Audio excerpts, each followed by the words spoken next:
In Holcomb, Kansas, just west of Garden City, this is the house in which the Herbert Clutter family lived and the house in which they were murdered. This isn't something that happens to real people in real life. This can't be real. This case occurred on November the 15th, 1959, when a father, a mother, and their 2 teenage children were murdered, bound and gagged, and shot in the head with a shotgun. He said, as I pulled the trigger, I could see his head split apart. My God, how horrible. This is a true picture of what happened out there. I didn't even know what the goddamn hell was going on. I was in the other room when it first happened. I came out of prison embittered, ruthless, and emotionally unstable. A few months later, I committed the unforgivable. It truly made a different community. There was fear for the first time. We didn't know who did it or why. Everybody was on edge. The murders would have been the only subject people were talking about. This was national news.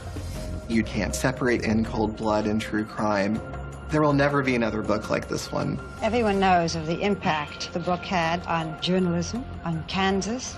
I wonder, what was the impact on you? Truman said the whole experience of In Cold Blood scratched him down to the marrow of his bones. There was Capote in front of the house, and it seemed like a real invasion. He had no business there. Even today, 2 strangers coming into your house at night and killing all the family members present would still be shocking. They took away from a community a family. Why? It couldn't have been just money, really?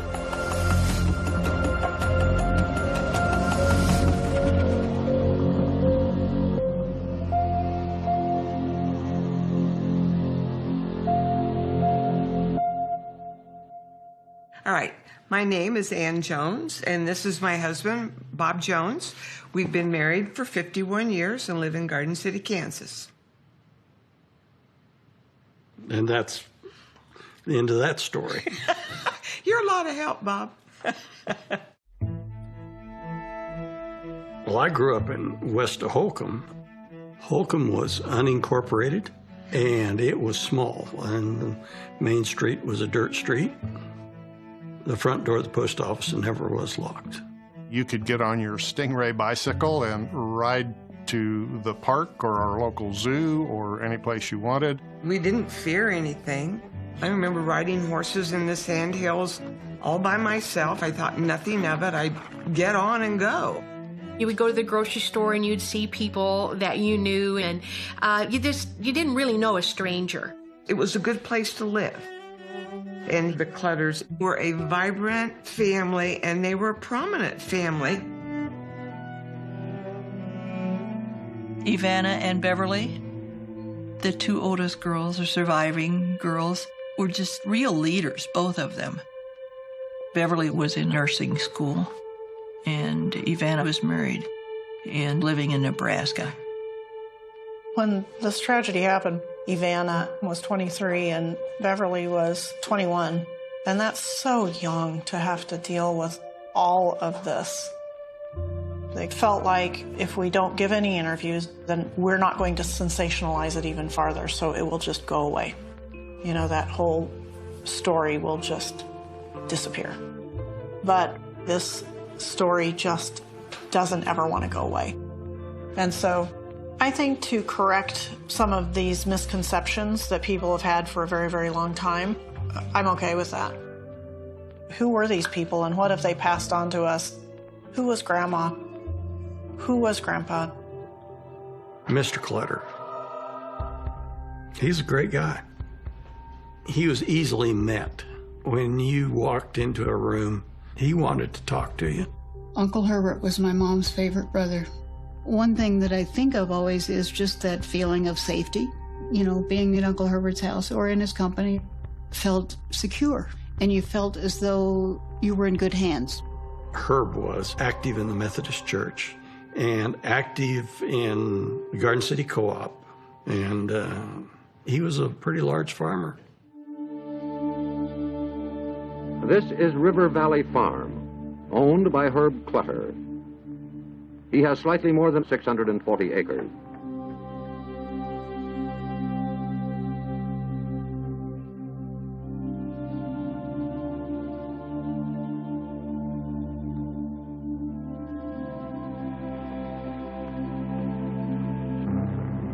This is Herb Clutter's combine.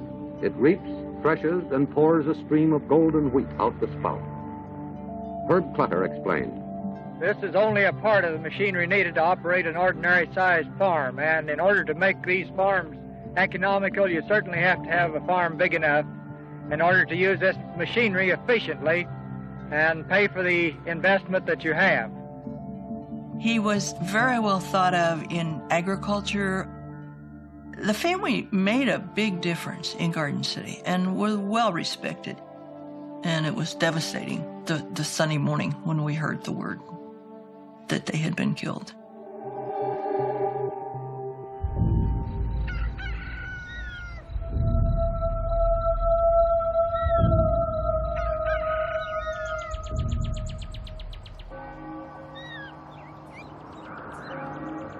It was Sunday morning, the 15th of November, and as I recall, two girlfriends of Nancy went to the Clutters. Every Sunday morning, they go to church together. Somewhere between 5 and 10 minutes after 9 a.m., we arrived there at the Clutter residence. My daughter got out and rang the doorbell. I rang the bell several times and got no answer.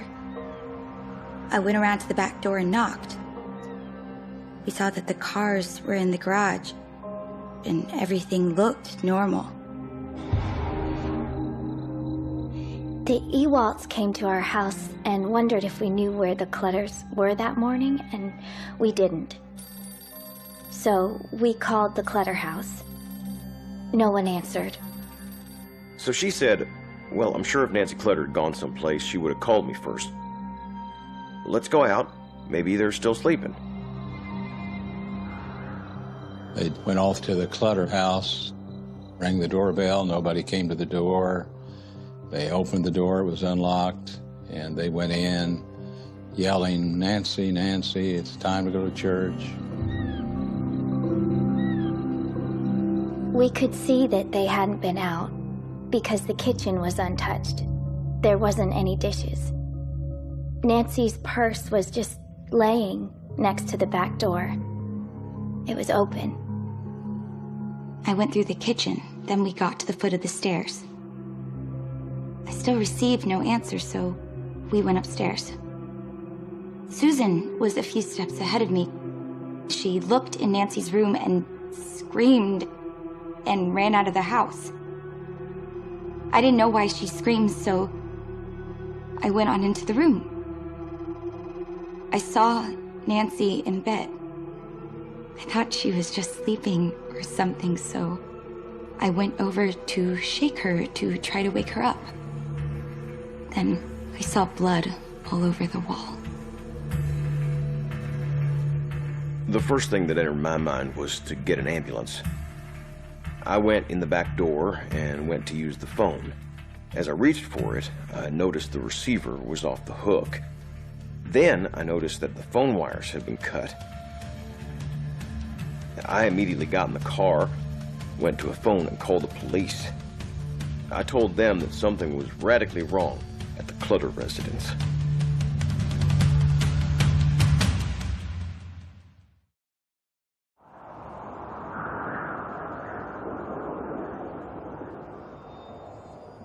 The sheriff, Earl Robinson, dear friend of that family, he knew the kids, he knew Mr. and Mrs. Clutter, and he came out.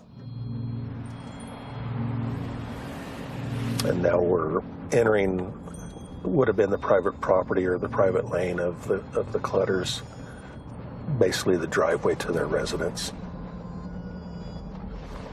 The house is just right over here to the right. I received the call on the radio that there had been a bad accident in Holcomb. Mr. Ewald led the way upstairs to Nancy's room, and upon entering, we seen that something had happened. And Mr. Ewald said, well, we ought to be looking for the rest of them. When you see four people that you know so savagely murdered like that, And he knew the family. That's going to hurt even more. I can imagine it would have been some shock. It's something that you're just not accustomed to. But then to find 4 in one house from one family had to be of something that they probably never had seen and that I had never heard of happening in this community up until that time. I'm not real keen on talking about it. You didn't talk about it after it happened, did you? No. At home? No. Nobody talked about it. Nobody. My family never talked about it. My mother never mentioned it. It was too painful. And I realized that there is a period of time in which something is literally unspeakable. It's unspeakable. Was there any sign of a struggle in the house? None that we could see. And have you called in any extra state help to help you in this investigation? Yes, we have. We have the Highway Patrol and the Kansas KBI. Sheriff Earl Robinson, I'm sure when he responded, was overwhelmed by the crime scene and knew immediately that it was well beyond what his department was going to be able to work. So it was very quickly turned over into the competent hands of the Kansas Bureau of Investigation, and in particular Alvin Dewey, who assumed the lead agent status. Al Dewey was an excellent investigator and well respected by law enforcement. Not a lot of smoke and mirrors around him. And he arrived pretty quick. He lived in Garden City. Indeed, went to the same church as the Clutters. I remember that morning at the church, and something seemed very wrong. People were very upset. And what I learned is that the police had come to get my dad. I definitely remember thinking something very bad has happened. The scene at the Clutter home was not a pretty sight. Mr. Clutter was found in the furnace room, bound and gagged, shot in the head with a 12-gauge shotgun, and his throat cut. Their only son, Kenyon, was in another room in the basement, tied to the couch, bound and gagged, and shot in the head with a shotgun. In the upstairs, the mother, Bonnie Clutter, was found in her room, bound and gagged, and shot in the side of the head with a shotgun. Nancy, the 16-year-old girl, was found in bed, bound, and shot in the back of the head with a 12-gauge shotgun. One time when we were 10 or 11, kneeling by the bed and trying to say our bedtime prayers, we could not remember the lines we had memorized. Give us this day our daily bread, and forgive us our trespasses, as we forgive those who trespass against us. But we couldn't remember the order. We couldn't remember how to get past the trespasses. Any family that was least likely to have been murdered should have been the Clutter family. If I should die before I wake, I pray the Lord my soul to keep. But we kept missing a line. There was something between sleeping and dying. They were a good Christian family, very active in the church, the school. And did you pray the Lord to keep your soul when you were sleeping and take it if you died?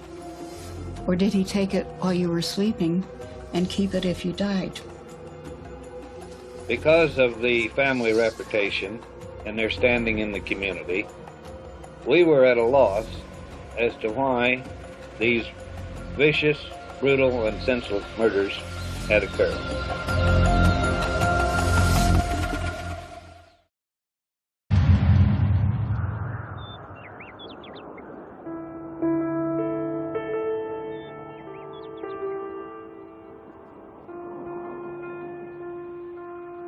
My cousin Nancy was born a month before I was.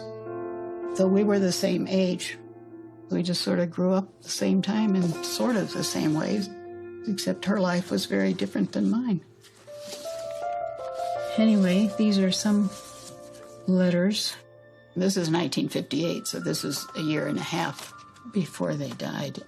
Dear Diana, how is everybody there? Mother has the flu, but the rest of us are okay. You're planning on coming up this summer, are you? Do you like Tommy? How many more do you like?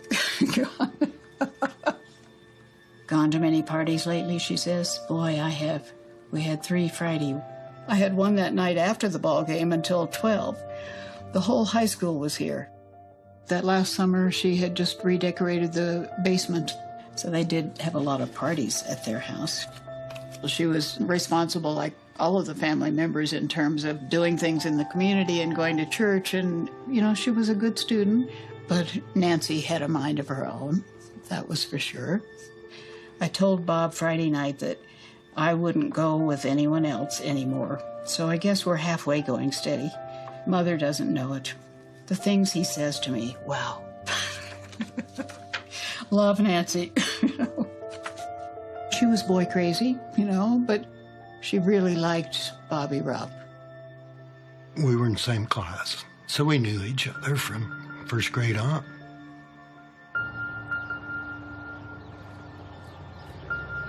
She was just a very friendly, outgoing person. Plus, to me, she was very pretty. I did go to the Clutter home and spent the evening. I left shortly after 10. We were planning on going to a midnight movie on Saturday night, and Herb suggested that we go on Friday night. Had we not gone on Friday night and gone on Saturday night, how much different things might have been.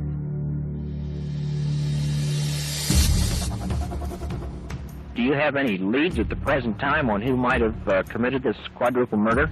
We have no leads whatever. Alvin Dewey, who was a local agent, became the lead agent in the case and assisted by other KBI agents. Al Dewey, Harold Nye, Roy Church, and Clarence Dunce, those 4 in particular carried most of the load, and they were extremely experienced. We took photographs of every room in the house, and of course, of the victims. We searched for latent fingerprints, and there was a footprint that was made on the floor in the basement by an individual who had stepped in some blood of Mr. Clutter. The laboratory could tell us the name of the half-sole on this boot, which was a cat paw half-sole.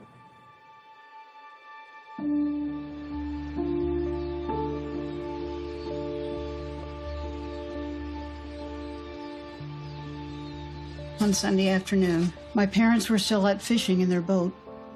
A few minutes after I got home, the 12-year-old neighbor brought a note to the door. This came while you were gone, and they left it with us to give to you. The message was from the police. Clutter family murdered in Holcomb. That is all it said. No details, just a number to call for the local police. I was scared. It felt like there was no ground under me, nothing solid, nothing familiar. Finally, shaking so much I could barely talk or dial the telephone, I called the number on that message. The message was real. The police did not have any details either, just that 4 members of the Clutter family in Holcomb, Kansas, had been found dead that morning in their home. Uncle Herbert was my mom's favorite brother, the one who hadn't teased her when she was a little girl, the one who was her protector.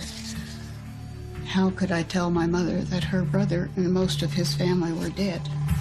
Who could have any reason to kill them?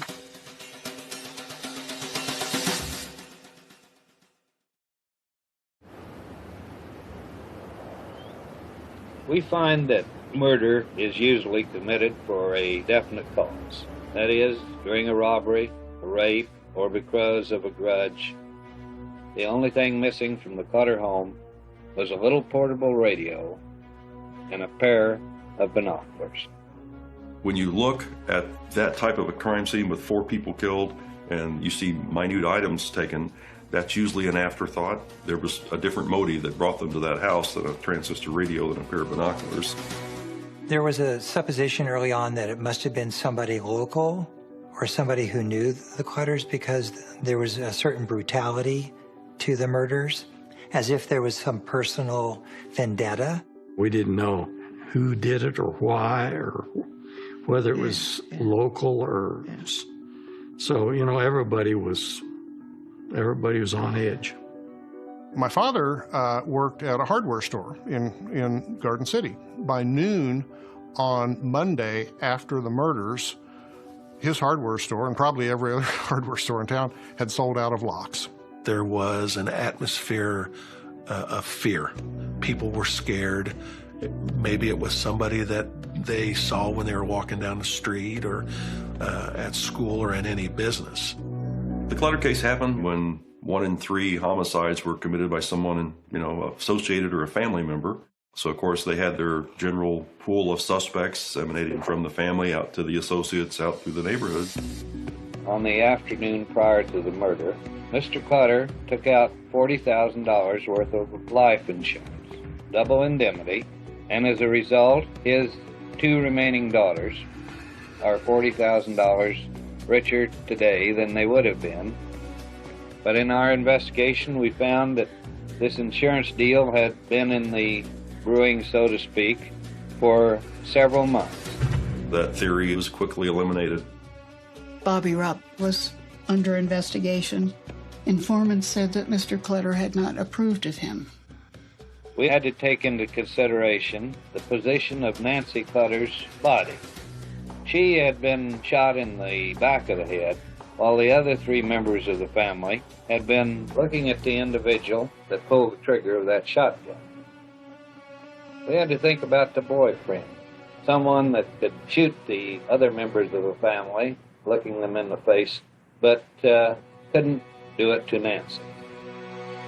I was probably the last person to see him alive, so I wasn't really surprised when they come out to pick me up. But I do remember I was sitting in this room after probably 30 minutes with Al Dewey, and I heard him tell somebody in the other room, this young man had absolutely nothing to do with it. But just 30 minutes with Al Dewey, he knew I wasn't involved in it. He was first questioned and then later given the chance to take a polygraph, which he passed. But because of that questioning, people automatically came to a conclusion that he must have been the one who did it.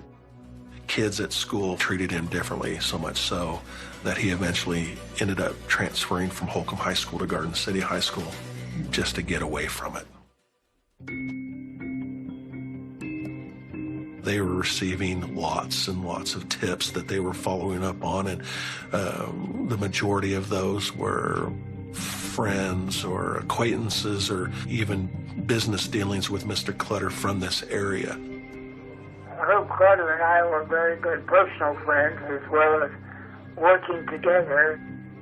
The Kansas State Bureau of Investigation checked into me very carefully because I had an awful lot to gain by Herb Clutter's murder.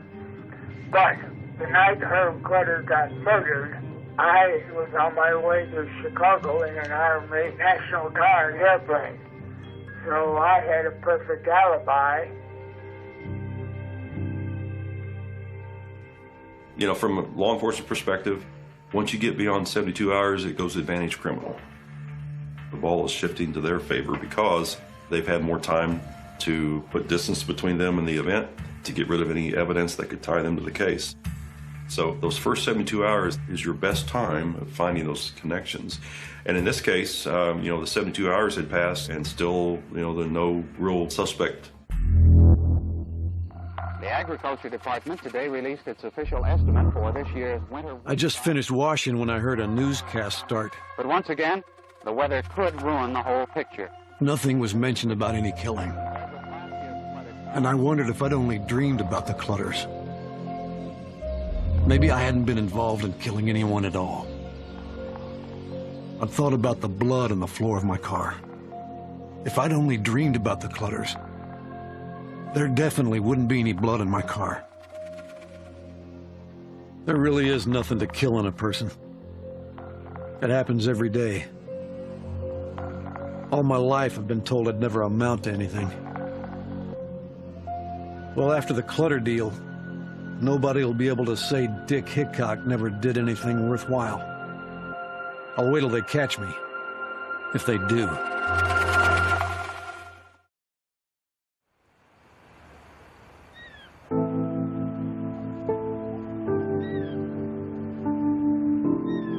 To the funeral in Garden City, I wore the brown suit and the dress shoes that we had gotten for the homecoming game. My first suit and my first pair of spiked heels with pointed toes.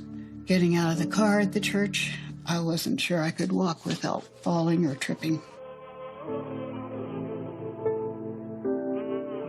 Inside, the afternoon light was flowing through the big stained glass windows of the First Methodist Church. 4 black closed caskets were lined up single file behind the altar rail. "We're grown up now, Nancy," I said silently. "We can't get any more grown up than this." There were over 1,000 people at that funeral, and the choir sang. I just remember the sunlight coming through the stained glass. We did get to go and pay our respects, say goodbye. We went to the funeral home, and the caskets were open. That's when it really soaked in that she was gone. And I'd never be able to see her again. My brother and I were both pallbearers at the funeral. I do remember I was on the aisle seat right next to Nancy's coffin. Vigilant policemen sat and stood among us, as did plainclothes detectives from the Kansas Bureau of Investigation. Herbert's surviving daughters, my cousins Beverly and Ivana, were supported on either side by the men who loved them. It didn't make any difference now that they had always been so good, that they had always gone to church, and our family almost never went. We were all together now, except I could walk out into the pale November sunshine again, and they couldn't. They were better than I was, and they were dead. And I was still alive.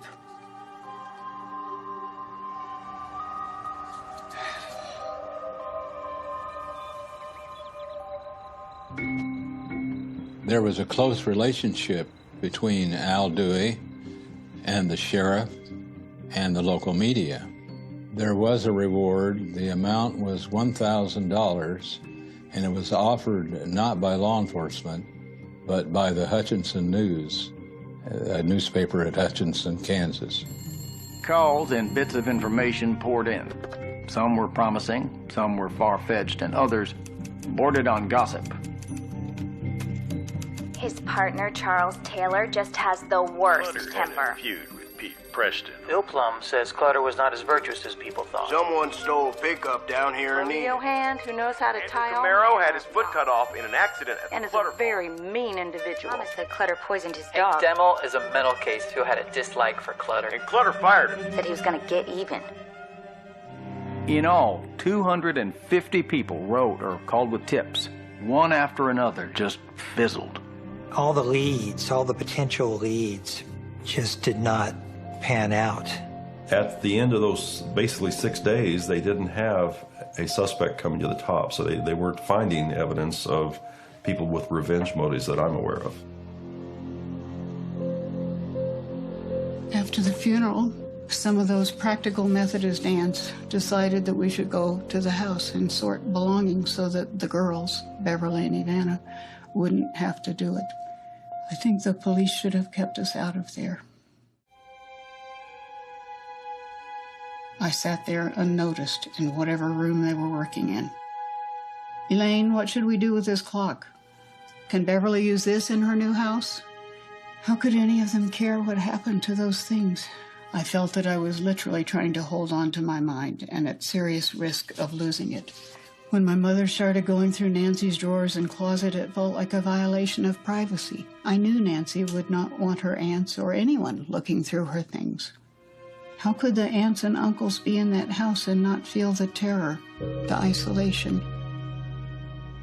100 practical, common-sense, nosy aunts could not have dispelled the sickness of that house and made it safe as it had always been before. It was a beautiful house. Herbert and Bonnie had designed it themselves. But nobody should ever have gone in it again. They were very proud when they built this house. There were a couple of different articles about it. Grandma Bonnie was very, very good at all of the housekeeping, organizing parties. They did a lot of hosting, 4-H meetings, Farm Bureau meetings, co-op parties. She was a very great entertainer. These are scrapbook. Bonnie Clutter, born in 1914. Grandma Bonnie in high school graduation. She really wanted to finish nursing training, but she had an appendectomy. And back in those days, you were out for a very long time, and she wasn't able to finish. She loved being outdoors and teaching the children about God's creation. She would have them be quiet and listen to all the sounds around them. Aunt Bonnie was very engaged in the family. She was really very much a mother and a teacher. Bonnie was a beautiful woman. She was reserved, but she was a true lady. I think of her as just somebody that helped me learn how to be a grown-up, how to be a grown-up woman.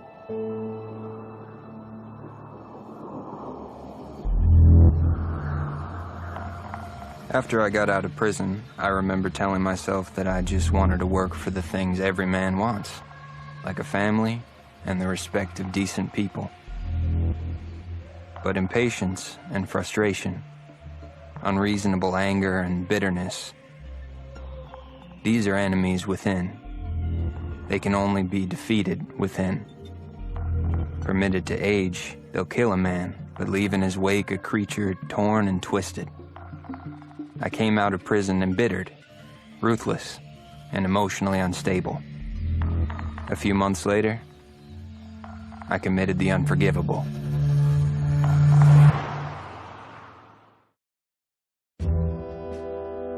There was a deputy chief of the Garden City Police Department who took the photographs that proved to be the pivotal evidence. We got to the Clutter's place. Sheriff Robinson was waiting outside. I started my photographing first in the basement in the north room where Mr. Clutter was found dead. When we developed the photographs, we were able to see a boot print made in the dust that one could not observe with the naked eye. Initially, they were looking for a suspect. Once they were able to find that second print, they knew that there was a potential of a second suspect. So probably that was one of the biggest clues they had, because you could help confirm that you have the right killer if you found that boot. The crime scene photographer said, they asked, well, did you do that on purpose? He says, no, that was just good luck that I happened to take that picture to give us that second boot print. So.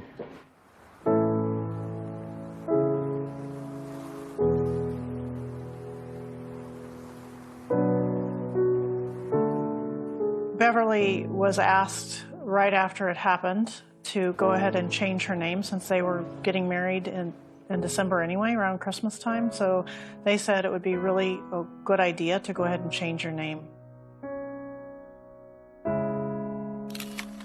You know, here they had just lost all of their family, but they had no idea at that point why they had been murdered. They didn't know that there was a vendetta against the family. So it was a very fearful time for them. Some people say, how did she do it? Well, how did she do anything, you know, live even? But to me, it was just the most sensible thing you could have done. It was a beautiful wedding. Beverly and Ivana stepped in for their parents as hosts, as though they had been doing this all their lives. They took responsibility for making everyone comfortable. Visited with each aunt, each uncle, with grandparents, with cousins, with family friends and church members. It was a fairy tale wedding in the middle of a nightmare. The crime affected our lives because it killed Herb and Bonnie and the 2 kids. It also killed something in our community.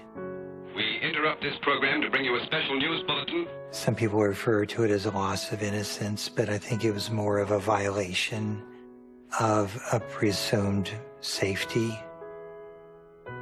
We had a lot more freedom. Things have just changed. We no longer seem to be that open type of community where you just could go into anyone's home. Their doors were never locked. You knocked on the door, you walked in. We lost that. And then to lose those good people, and then we lost because now we're afraid.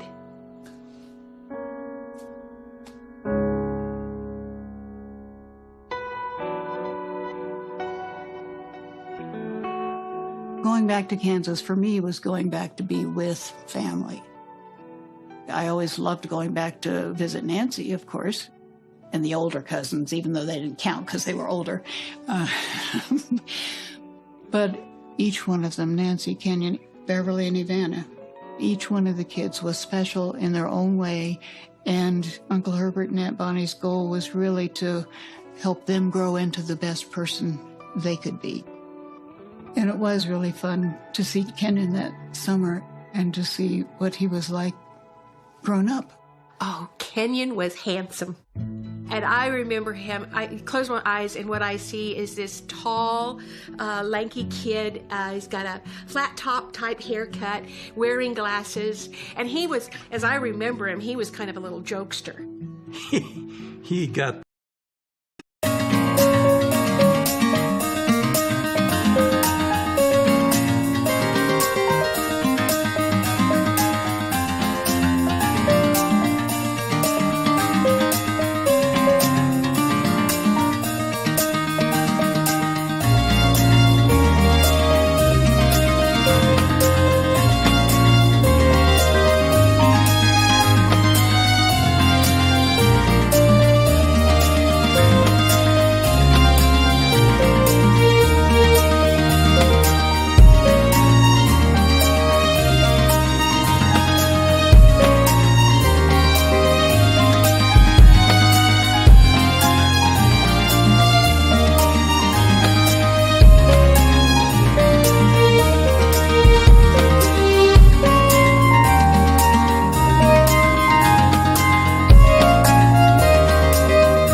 old Model A, and all it had was the frame and the gas tank, and then the engine, and then the radiator. That's it. I mean, if you fell out, you fell out. He's not one of these guys that would sit down and contemplate the world. He was wanting to do something. We'd go hunting, we'd do something. In fact, we were pheasant hunting a day or two before they were killed. So. On the 10th day after the homicide, there was word received that a person might have information related to the Clutter killings. The reward offer of $1,000 from the Hutchinson News got the attention of an inmate at Lansing. The director sent Agent Wayne Owens to interview him. December 5th, 1959. I just got back from Kansas State Penitentiary, where the boss sent me to interview a prisoner who had something he wanted to get off his chest. The prisoner is Floyd Wells. He is a white male, 32 years old. He worked for the Clutters during 1948 and 1949. This is just about the time their new house was completed. I remember just a short time before I left the Clutters, Mr. Clutter paid a large lumber bill, and I thought he paid in cash with money from the safe.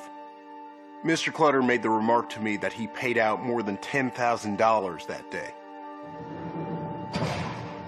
Sometime after he was received at Lansing for burglary and larceny, Wells was a cellmate to Richard Eugene Hickok, 28 years old. Hickok said he was about to get out and he was going to go west looking for a job. I was telling him about how wealthy Mr. Clutter was. We talked quite a bit about Mr. Clutter. Hickok did some talking too. Told Wells that he had a friend by the name of Perry Edward Smith. Hickok stated that when they got out, they were going to pull some jobs to get enough money to buy a boat for deep-sea fishing. Smith was paroled on July 6th. Soon, Hickok was paroled and told Wells he and Smith were going to the Clutters to find out if he still had the $10,000 in their damn safe. He told me he'd probably tie him up and then rob him and then kill him. I didn't believe he would. The day after it happened, I heard it on the radio. I didn't hardly believe it. I've told this story to the boss, and he feels it's worth rushing to you fellas. The only thing that remains is to get a location on Smith and Hickok, because they're both not where they're supposed to be. We drove to Highway 56 back into Garden City, then went north towards Scott City. Then we turned off on a gravel road, dug a hole in a ditch in the side of the road, and buried the shells, cord, tape, and gloves, then headed back across Kansas to Edgerton. Most of our conversation driving away concerned our going to Mexico the next weekend. I worked all week like normal. On Friday, we went and played some pool. The next day, I passed checks at 8 or 9 places in Kansas City. On that night, must have been what, November 21st, we got a sandwich at the Eagle Buffet in downtown Kansas City. And at 10 p.m., drove out of town. We drove 1,700 miles through Oklahoma, Dallas, Texas, then continued to Laredo, crossing into Mexico around 2 a.m. November 23rd. Spent a night at a house of ill repute in Mexico City. Sold my Chevrolet to some cop. Also sold him the portable radio and binoculars from the Clutters and got rid of all the other stuff. But even after selling everything, we were soon out of money again. I found that my partner never had any respect for a dollar, and he threw money around more than I did. Our last 2 days in Mexico were costly ones. We had less than $100 between us. We bought 2 pistols and moved on to Plan B. Returning to the States. Agents were going through the roster of Mr. Clutter's employees for the last 10 years. And again, came upon Floyd Wells' name, which would further corroborate this bit of information that they were working on. We found that the pattern fit, that Hickok did get out of the institution and did contact his buddy by the name of Smith in Reno, Nevada. So they set that into process to start finding this Richard Hickok.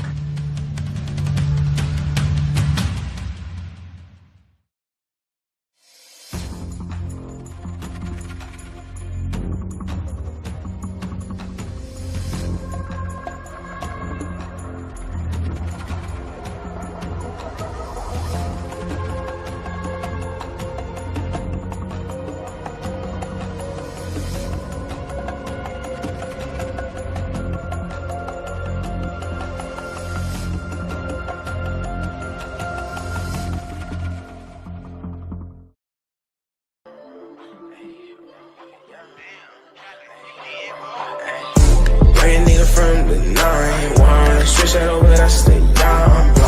I was at the West Coast, now I'm in the East Coast. Saw you when